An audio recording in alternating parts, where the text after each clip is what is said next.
Hello बच्चों, good morning. स्वागत है आप सबका स्टडी क्लासेस में। आज हम पढ़ाने जा रहे हैं कक्षा 10th का फिजिक्स, जिसका पहला चैप्टर है प्रकाश का परिवर्तन और उसका पहला टॉपिक है प्रकाश और उसके स्रोत। तो आइए अब हम समझते हैं प्रकाश क्या है। देखिए, प्रकाश प्रकाश वह स्रोत है जिसके द्वारा हम किसी वस्तु को आसानी से देख पाते हैं।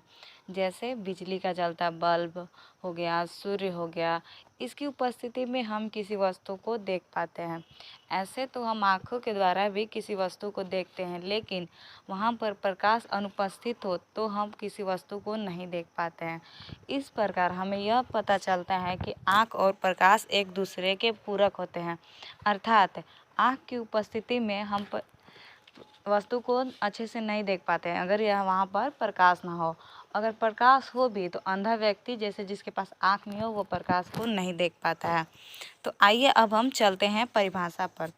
देखिए, वस्तुओं को देखने के लिए आँख के अतिरिक्त प्रकाश का होना भी आवश्यक है। जैसा कि मैंने आपको बताया, अंधकार में हम कुछ नहीं देख पाते हैं, अतः प्रकाश वह कारक है जिसकी सहायता से हम किसी वस्तुओं को देख पाते हैं। देखिए, वास्तव में हम किसी वस्तु को कैसे देखते हैं। पहले तो प्रकाश उस वस्तु पर पड़ता है और उस वस्तु पर पड़ने के बाद वो हमारी आंखों तक पहुंचता है, जिसके कारण हम वस्तु को देख पाते हैं। जैसा कि आप सब यहाँ देख सकते हैं, प्रकाश जब वस्तु से टकराकर हमारी आँख तक पहुँचता है तो ही हम वस्तु को देख पाते हैं। तो चलिए हम आगे बढ़ते हैं। हमारा नेक्स्ट टॉपिक है प्रकाश का स्रोत, यानी प्रकाश स्रोत। प्रकाश स्रोत है क्या वाकई में? जिससे प्रकाश की प्राप्ति होती है उसे हम प्रकाश स्रोत कहते हैं। फॉर द एग्जाम्पल, जैसे हमें जिससे बिजली की प्राप्ति होती है उसे बिजली का स्रोत कहते हैं। ऐसे ही बहुत सारे एग्जाम्पल है। उसी प्रकार जिससे हमें प्रकाश की प्राप्ति होती है उसे प्रकाश स्रोत कहते हैं। कुछ प्राकृतिक होते हैं, कुछ निर्मित होते हैं। आइए अब हम इसको अच्छे से समझते हैं। देखिए, जिस वस्तु से प्रकाश निकलता है उसे प्रकाश स्रोत कहा जाता है। जैसे बिजली का बल्ब हो गया, टॉर्च हो गया, मोमबत्ती हो गया। कुछ प्रकाश स्रोत प्राकृतिक और कुछ मानव निर्मित है। प्राकृतिक और निर्मित कहने का मतलब हो गया जो प्राकृतिक रूप से प्राप्त हो उसे प्राकृतिक, और जो मानव द्वारा बनाया गया है उसे मानव निर्मित बोलते हैं। जैसे हो गया सूर्य, तारे आदि प्रकाश स्रोत प्राकृतिक है, जिसमें सूर्य हम पृथ्वीवासियों के लिए प्रकाश का सबसे बड़ा स्रोत है। बिजली का जलता बल्ब, ट्यूब, मोमबत्ती, लालटेन, दिया, ये सभी मानव निर्मित है क्योंकि इसे मानव द्वारा बनाया गया है। तो चलिए हम चलते हैं अपने नेक्स्ट टॉपिक की ओर, जिसका प्रश्न है प्रकाश एक प्रकार की ऊर्जा है कैसे? तो इसका कहने का मतलब क्या हुआ? इसका मतलब है, देखिए, प्रकाश एक प्रकार की ऊर्जा है, हमें बताना है कैसे। क्योंकि प्रकाश किसी ऊर्जा को किसी ऊर्जा में रूपांतरित करने के दौरान बनता है। जैसे कि आपने लालटेन तो देखा होगा, घर में पहले होते थे। उसमें देखिए तेल रहता है, मिट्टी का तेल, जिसमें रासायनिक ऊर्जा संचित रहता है। जैसे हम उसे जलाते हैं तो वो रासायनिक ऊर्जा प्रकाश में बदल जाता है, जिससे हमें प्रकाश की प्राप्ति हो जाती है। इसको अच्छे से देखिए, समझते हैं। फॉर द डिफिनेशन, प्रकाश के जितने भी स्रोत है, जैसा कि मैंने बताया, जलता मोमबत्ती इत्यादि अन्य प्रकार की विभिन्न ऊर्जाओं में को प्रकाश में बदला जाता है। जैसे लालटेन, लैंप आदि तेल में संचित रासायनिक ऊर्जा को प्रकाश ऊर्जा में बदला जाता है। इसी प्रकार बिजली के बल्ब, टॉर्च में विद्युत ऊर्जा को प्रकाश ऊर्जा में बदला जाता है। इस प्रकार पाते हैं कि ऊर्जा के विभिन्न रूपों से प्रकाश की प्राप्ति होती है, अतः प्रकाश एक प्रकार की ऊर्जा है। तो चलिए हम चलते हैं अपने नेक्स्ट टॉपिक की ओर, जिसका नाम होता है प्रदीप्त वस्तुएं। देखिए, इसमें हमें दो प्रकार की वस्तुएं पढ़ने को मिलती हैं। एक होता है प्रदीप्त और दूसरा होता है अप्रदीप्त। प्रदीप्त वस्तु हम उसे कहते हैं जिससे प्रकाश उत्पन्न होता है। जैसे बिजली का जलता बल्ब, ये आंसर नहीं है, बिजली का जलता बल्ब ही होगा। ऐसे अधिक ऑब्जेक्टिव में पूछा जाता है बिजली का बल्ब, एक जलता बल्ब, तो सही इसका आंसर होगा जलता बल्ब, ना कि केवल बिजली का बल्ब। वो बुझा रहेगा तो प्रदीप थोड़ी होगा, उस जलेगा तभी तो। और अप्रदीप्त वस्तु है ऐसी वस्तु जिससे प्रकाश उत्पन्न नहीं होता, जैसे मेज हो गया, कुर्सी हो गया, टेबल हो गया, उससे प्रकाश थोड़ी उत्पन्न होता है। जैसा कि देखिए परिभाषा में बताया गया है, कुछ वस्तुएं प्रकाश उत्सर्जित करती है, जैसे सूर्य, बिजली के जलता बल्ब, जलती मोमबत्ती आदि। अर्थात वह वस्तु जो प्रकाश उत्सर्जित करती है प्रदीप्त या दीप्तिमान वस्तु कहलाती है। और जैसा कि मैंने आपको बताया अप्रदीप्त वस्तुएं, देखिए कुछ वस्तुएं प्रकाश उत्सर्जित नहीं करती है, जैसा टेबल, कुर्सी, पुस्तक, पौधे, इनमें प्रकाश नहीं होता है, इसे अप्रदीप्त वस्तु कहते हैं। अर्थात वह वस्तु जो स्वयं कोई प्रकाश उत्सर्जित नहीं करती है अप्रदीप्त या अदीप्तिमान वस्तु कहलाती है। ठीक है, तो अब हम चलते हैं आगे की ओर, जिसमें हम यह बताते हैं कि हम किसी वस्तु को कैसे देख पाते हैं। देखिए, ऐसे तो हम किसी वस्तु को डायरेक्टली नहीं देखते हैं। मैंने जैसा कि आपको बताया कि हम प्रकाश की उपस्थिति में किसी वस्तु को देखते हैं। इसका कहने का तात्पर्य यह है कि प्रकाश सीधे हमारी आँख पर पड़ गिरता है और डायरेक्टली हम वस्तु को नहीं देखते हैं। सबसे पहले प्रकाश उस वस्तु पर पड़ता है जिससे हम देखते हैं या देखने वाले होते हैं, और उस वस्तु से पड़कर प्रकाश हमारी आँखों तक पहुँचता है, तभी हम उस वस्तु को देखते हैं। ऐसे हम डायरेक्टली उस वस्तु को नहीं देख पाते हैं। तो चलिए अब हम इसे अच्छे से समझ लेते हैं। जैसा कि बताया गया है, जब किसी प्रदीप्त वस्तु से निकला प्रकाश, प्रदीप्त जैसा कि मैंने बताया जिससे प्रकाश उत्पन्न होता है, सूर्य, तारा इत्यादि। किसी अप्रदीप्त वस्तु, हम किसी अप्रदीप्त वस्तु को ही देखते हैं ना, से टकरा कर हमारी आँखों तक पहुँचता है, तभी हमें वह अप्रदीप्त वस्तु को देख पाते हैं। उदाहरण के लिए सबसे अच्छा उदाहरण है, जैसे कि हम ले लेते हैं चंद्रमा। इसका देखिए कोई अपना प्रकाश नहीं होता है, यह अप्रदीप्त है। ऐसा नहीं कि ऑब्जेक्टिव में आएगा चंद्रमा एक प्रदीप्त है कि अप्रदीप्त है। आप लोग सोचिएगा कि नहीं, उससे तो प्रकाश निकलता है, हमें चांदनी दिखाई देती है प्रकाश का ये नीचे, तो वो उसका अपना प्रकाश नहीं होता है, वह अप्रदीप्त होता है। उस पर सूर्य का प्रकाश पड़ता है, जैसा कि इसमें बताया गया है। देखिए, जब सूर्य से प्रकाश चंद्रमा पर पड़ता है और उस प्रकाश का कुछ भाग परिवर्तित होकर, देखिए जैसे उस पर प्रकाश पड़ता है तो वो परिवर्तित हो जाता है, यानी कि वहाँ से टकराकर हमारी आँख तक पहुँचता है, तभी हम उस चंद्रमा को देख पाते हैं। चंद्रमा का एक अच्छा एग्जाम्पल सभी जगह हमें देखने को मिलता है कि चंद्रमा में अपना प्रकाश कि नहीं होता है, वो सूर्य से निकला हुआ एक प्रकाश है, लेकिन हम लोग समझ लेते हैं कि चंद्रमा का अपना प्रकाश है। ऐसे वास्तव में वह एक अप्रदीप्त वस्तु ही होता है। तो चलिए अब हम आगे की ओर बढ़ते हैं, जिसका अगला टॉपिक है प्रकीर्णन। तो चलिए अब हम इसे समझ लेते हैं। देखिए, प्रकाश जब सूक्ष्म कणों पर पड़ता है तो वे कण उन पर पड़ने वाले प्रकाश की कुछ ऊर्जा को अवशोषित करते हैं, फिर उसे चारों तरफ विकिरित करते हैं। विकिरित मतलब फैला देते हैं। इस प्रक्रिया को प्रकीर्णन कहा जाता है। अर्थात इसके कहने का मतलब ये हुआ, देखिए जैसे ही प्रकाश किसी सूक्ष्म कण, जैसे कोई वस्तु हो गया, या ये हमारी ज़मीन मान लीजिए, मिट्टी का ज़मीन पर सबसे अच्छा इसको आपको एग्जाम्पल मिलेगा। उस पर जैसे ही प्रकाश पड़ता है तो वो उसकी ऊर्जा को अवशोषित करता है, यानी कि उसे अपनी ओर खींचता है, और खींचने के बाद कुछ कण उसका जो प्रकाश का शेष बच जाता है उसे चारों तरफ फैला देता है। इसे फैलाने की प्रक्रिया को प्रकीर्णन करते हैं। इसका सबसे अच्छा एग्जाम्पल हम देख सकते हैं, जैसे मिट्टी के घरों में आपने देखा होगा कि देखिए आंगन रहता है, सभी तरफ घर रहता है, तो आपने देखा होगा कि सूर्य का प्रकाश आंगन में पड़ता है और हमें उस अंधेरे कमरे में भी दिखाई देने लगता है। इसका यही कारण है कि हमें प्रकीर्णन के कारण ही उसमें दिखाई देता है, क्योंकि जब वो प्रकाश को फैलाता है तो कुछ उजाला सा दिखता है, जिससे हमें अंधेरे कमरे में भी दिखाई देता है। ऐसा आपको अधिक एग्जाम्पल मिट्टी के घर में ही मिलेगा।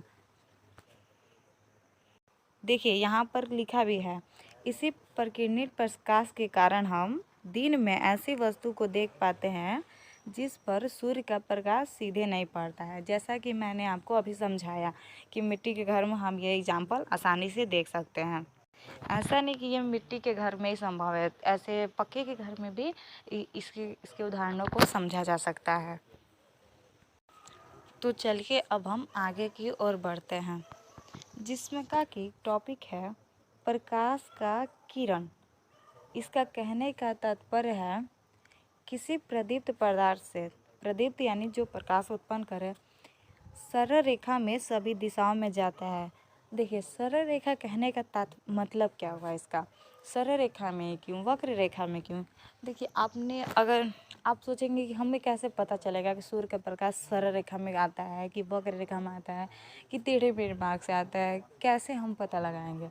इसके लिए भी एक अच्छा एग्जाम्पल है। अगर आपने कहीं खपड़े के या किसी झोपड़ी में देखा होगा, एक छोटा सा छिद्र देखिएगा, उससे देखिएगा कि प्रकाश की किरण, उससे गौर से देखिएगा, प्रकाश आपको दिखाई देगा कि कुछ धूल कण वहाँ पे छोटे छोटे, बहुत छोटे छोटे धूल कण उड़ रहे हैं। वास्तव में वो धूल कण हमें प्रकाश की उपस्थिति के कारण ही दिखाई पड़ते हैं। ऐसे तो हवा में धूल कण होते हैं, वो तो हमें पता ही है, लेकिन वो हमें प्रकाश की उपस्थिति के कारण ही दिखाई पड़ते हैं। उस धूल कण को आप गौर से देखिएगा, आप देख पाएंगे कि वह एक सीधी रेखा से गुजर रही है, न कि वक्र रेखा से। ऐसे आप कि कहीं खपड़े के घर में ये एग्जाम्पल बहुत अच्छे से देखने को मिलता है कि वहाँ से प्रकाश हमें सीधी रेखा की ओर दिखाई पड़ता है, या खिड़की में या छोटा छिद्र हो गया उससे प्रकाश को देखिएगा, वो हमेशा सरल रेखा में ही आती है, जिससे हमें पता चलता है कि प्रकाश सरल रेखा में सभी दिशाओं में गमन करती है। या आप अगर ऐसा घर नहीं है तो कोई बात नहीं, आप एक मोमबत्ती जला लीजिए, मोमबत्ती जलाने पर देखिए उसका लौ, जो उसका जो जलता हुआ लौ है, वो सीधे ऊपर की ओर जाता है, ना कि टेढ़े मेढ़े मार्ग से गुजरता है, वह सीधी रेखा में ही जाता है, जिससे हमें पता चलता है कि प्रकाश सरल रेखा में चलते हैं। अतः एक सरल रेखा पर चलने वाले प्रकाश को प्रकाश की किरण बोला जाता है, जिसे हम प्रकाश की किरण द्वारा सूचित करते हैं। तो चलिए हम आगे की ओर बढ़ते हैं, जिसमें बताया गया है कि किरण पुंज किसे कहते हैं। देखिए प्रकाश तो हमें पता चल गया है एक किरण के रूप में सरल रेखा में गमन करता है, और किरणों के ही समूह को किरण पुंज कहते हैं। देख जैसे प्रकाश की किरणों के समूह को प्रकाश का किरण पुंज कहा जाता है, जैसा कि इसमें बताया गया है। देखिए किरण पुंज 3 प्रकार के होते हैं। पहला अपसारी किरण पुंज, समांतर किरण पुंज तथा अभिसारी किरण पुंज। अब चलते हैं हम इसे समझते हैं आखिर में ये होते क्या हैं। अपसारी किरण पुंज। देखिए अपसारी का मतलब क्या होता है, अपसरित होना यानी कि फैलना। इसका कहने का तात्पर्य है कि इससे प्रकाश या तो चारों तरफ अपसारित होता है या फैलता है, जिसे हम अपसारी किरण पुंज कहते हैं। बाय डिफिनेशन इस प्रकार के किरण पुंज में प्रकाश की किरणें एक बिंदु स्रोत से निकलकर फैली चली जाती है, अर्थात चारों तरफ फैलती है। जैसे आप टॉर्च जला कर देखिए, उसका जो प्रकाश होता है वो सभी दिशा में फैलता है, न एक जगह ही प्रकाश देता है। चलिए अब हम चलते हैं आगे की ओर। देखिए जैसा कि आप चित्र के द्वारा हमें बताया गया है, यहाँ पर एक बिंदु है जिसे प्रकाश निकल रही है और वो सभी जगह से चारों दिशाओं में फैल रही है।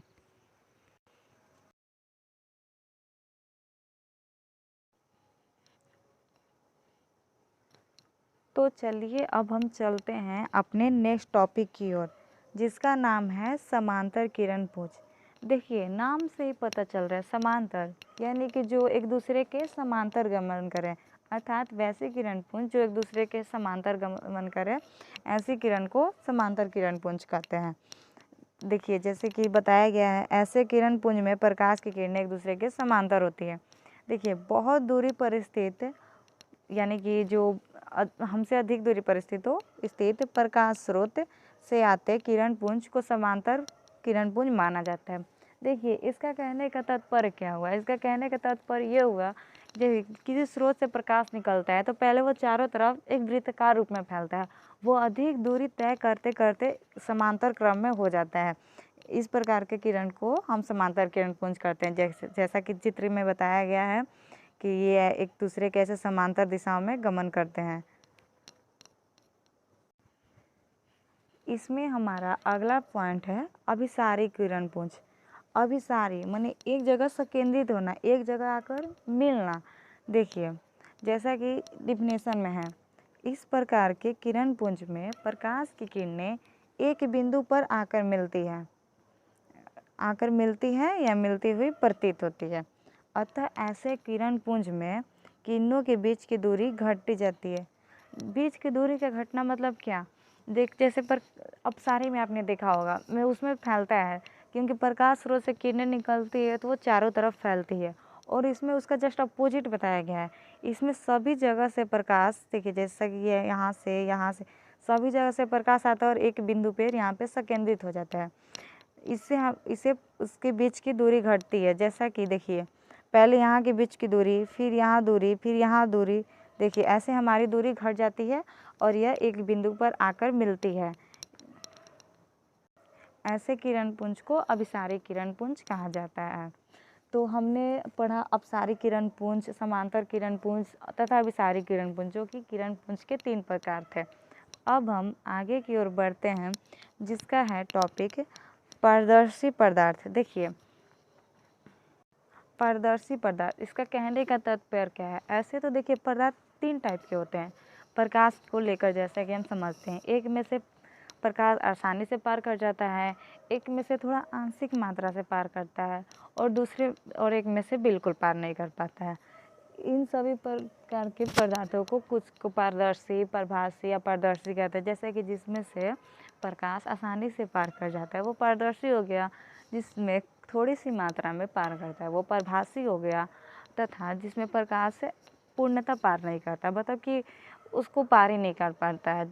जैसे छाया आपने पढ़ा होगा, किसी वस्तु का छाया बन रहा है, उसका कहने का तात्पर्य ही यही है कि प्रकाश उससे पार नहीं करता है, उससे टकराकर वापस लौट जाता है। वैसे पदार्थ को अपारदर्शी पदार्थ कहते हैं। अब हम इसे अच्छे से समझने का प्रयास करते हैं। देखिए जिसमें बताया गया है वे पदार्थ जिनसे होकर प्रकाश आसानी से पार कर जाता है। जैसा कि मैंने बताया 3 प्रकार के पदार्थ होते हैं, पारदर्शी, अपारदर्शी, प्रभासी। जिसमें प्रकाश आसानी से पार कर जाता है उसे पारदर्शी पदार्थ कहते हैं। जैसे कांच हो गया, पानी हो गया, हवा हो गया। इसका सबसे अच्छा एग्जाम्पल तो एक हवा है, क्योंकि देखिए प्रकाश हमारी तब हम जैसे सूर्य के प्रकाश हमारे पास पहुंच जाता है, वो तो हवा से ही होकर गुजरता है ना। अगर हवा अपारदर्शी होता तो प्रकाश को कैसे गुजरने देता? प्रकाश तो हमारे पास नहीं आता, वो तो वापस चला जाता ना, या उसका हमें छाया प्राप्त होता। बट ऐसा तो नहीं है, हमें तो प्रकाश की प्राप्ति होती है जो कि हवा से होकर आती है, जिससे हम देखते हैं कि हवा एक पारदर्शी पदार्थ है। जल हो गया, पानी में भी आप कभी पानी में आप प्रकाश को पार करके देखिए, वो आसानी से पार हो जाता है। या कांच है, जिसके दोनों तरफ अच्छे से यानी एक तरफ से पॉलिश नहीं किया हो, वैसा कांच ले लीजिए, उससे प्रकाश को पार कीजिए, आप देखेंगे कि प्रकाश आसानी से पार कर जाता है। चलिए अब हम चलते हैं आगे की ओर, जिसमें का है टॉपिक प्रभासी पदार्थ। प्रभासी, देखिए वे पदार्थ जो उन पर पड़ने वाले प्रकाश के एक छोटे से भाग को ही अपने से होकर जाने देते हैं, प्रभासी पदार्थ कहलाते हैं। इसका कहने का तात्पर्य है कि जैसा कि हम प्रकाश को किसी वस्तु से पार करते हैं तो वो प्रकाश को पूर्ण रूप से अपने से होकर नहीं जाने देता है, अर्थात प्रकाश का पूर्ण भाग उस वस्तु से पार नहीं कर पाता है, उसका कुछ भाग ही वस्तु से पार हो जाता है। फॉर द एग्जाम्पल, घिसा हुआ कांच, तेल लगा कागज, बैलून का रबड़, आग की पलक, बटर, रक्त, धुआं, हल्के बादल, कुहासा इत्यादि, ये सब पारभासी पदार्थ है। देखिए अब मैं आपको बताती हूँ ऐसे हम घर में कैसे पता करें कि पारभासी पदार्थ क्या होता है, हम उसे कैसे समझें। देखिए आपके घर में एक पर्दा होगा, देखिए पर्दा भी दो टाइप होता है, जैसे एक मोटा होता है, एक पतला वाला होता है। एक पतला वाला पर्दा होगा, उससे आप प्रकाश को पार करके देखिए, प्रकाश उससे पार करता है, लेकिन पूर्ण रूप से नहीं कर पाता, उसका कुछ भाग ही उसके पार जा सकता है। तो चलिए अब हम चलते हैं आगे की ओर, जिसका टॉपिक है अपारदर्शी पदार्थ। अपारदर्शी पदार्थ वे पदार्थ जो प्रकाश को अपने से होकर नहीं जाने देते हैं, यानी कि प्रकाश उससे पार नहीं कर पाता है, अपारदर्शी पदार्थ कहलाता है। जैसे लकड़ी, लोहा, पत्थर, धातु की प्लेट इत्यादि अपारदर्शी पदार्थ। ऐसा तो एग्जाम्पल से ही पता चल रहा है कि इससे प्रकाश पार नहीं करेगा।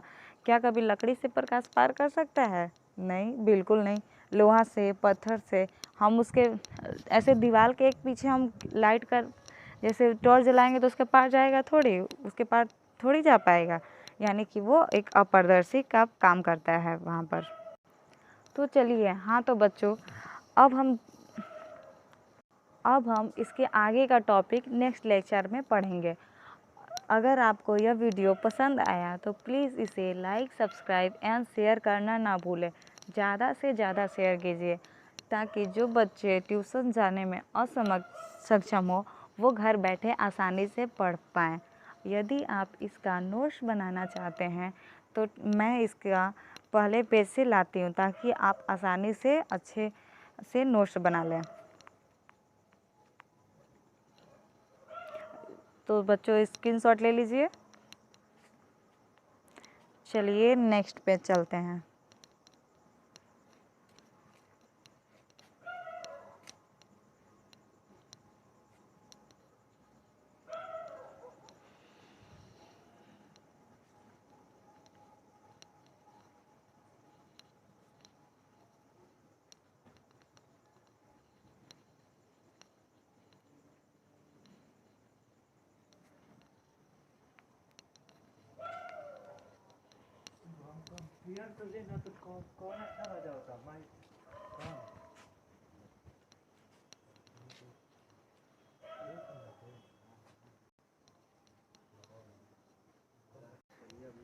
तो चलिए अब हम नेक्स्ट वीडियो में मिल लेंगे आपके नेक्स्ट टॉपिक के साथ।